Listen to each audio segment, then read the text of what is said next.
Hindi ako masisira, bumalik ako mula sa apoy sa impyerno, isang lugar kung saan ang lahat ng mga pinto ay natigil at walang paraan palabas. Ako ang sarili kong paraan palabas. Sa hindi kailanman umatras dahil ako ay isang mandirigma at ang mga mandirigma ay hindi sumusuko.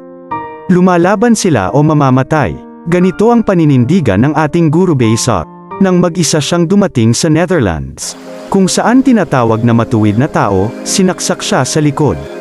Sa kasaysayan ng Vishnu Society, nang magsimula silang maghanap ng bagong bansa upang mabuhay ng ligtas, nagkaroon sila ng isa't isa.